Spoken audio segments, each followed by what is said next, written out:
श्रावस्ती नगरी में सा गौतमी नाम की एक कन्या रहती थी। गौतमी उसका असली नाम था।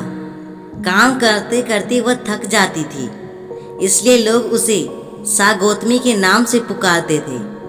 गौतमी ने जवानी में प्रवेश किया और उसका विवाह हो गया। गौतमी गरीब घराने की थी, अतः उसके ससुराल के लोग उसका यथोचित आदर नहीं करते थे। कुछ समय बाद गौतमी के एक पुत्र हुआ। अब घर में उसका आदर होने लगा, लेकिन होनहार कुछ दूसरी ही थी। गौतमी का शिशु जब कुछ बड़ा हुआ और खेलने लायक हुआ तो ईश्वर ने उसे उठा लिया। गौतमी ने सोचा, पुत्र जन्म से पहले मेरा इस घर में अनादर होता था।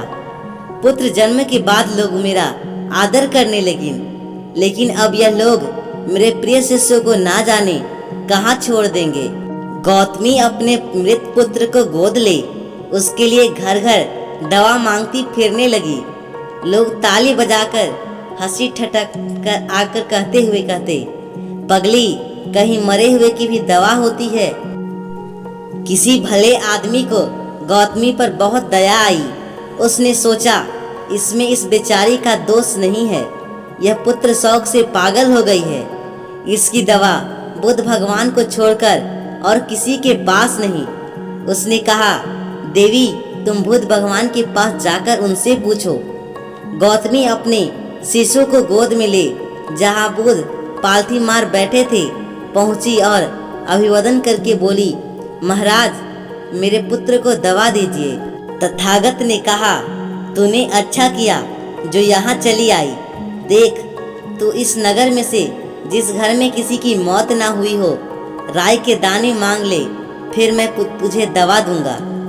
भगवान बुद्ध की बात सुनकर गौतमी बहुत प्रसन्न हुई और राई के दाने लेने के लिए जल्दी पहले घर में जाकर उसने निवेदन किया, देखिए, बुद्ध भगवान ने मुझे आप लोगों को घर से राई मांगकर लाने को कहा है। आप लोग राई देने की कृपा करें। गौतमी की यह शब्द सुनकर एक आदमी झट से घर में से राई के दाने ले आया और गौतमी को देने लगा। गौतमी ने पूछा, पहले यह बताइए कि इस घर में किसी की मौत तो नहीं हुई। यह सुनकर घर के लोग आश्चर्य से कहने लगे, गौतमी, यह तू क्या कह रही है? यहाँ कितने आदमी मर चुके हैं, इसका कोई हिसाब है? गौतमी बोली, तो मैं आपके घर से राई ना लूंगी। गौतमी दूसरे घर गई, सब जगह यही जवाब मिला।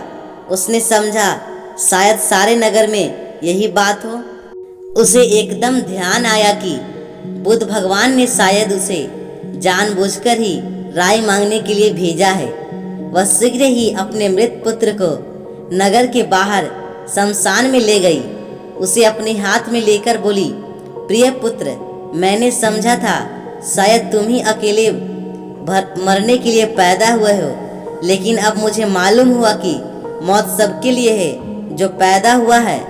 इतना कहकर अपने पुत्र का शमशान में अंतिम संस्कार करके वह वहां से लौट आई। लौटकर गौतमी बुद्ध के पास गई। बुद्ध ने पूछा, गौतमी, राय के दाने मिल गए? गौतमी ने सिर हिला दिया। वह सांस जम चुकी थी। दोस्तों, अगर आपको ये कहानी अच्छी लगी हो तो प्लीज वीडियो को लाइक और अपने दोस्तों के पास शेयर कीजिएगा और मेरे इस चैनल को सब्सक्राइब जरूर कीजिएगा।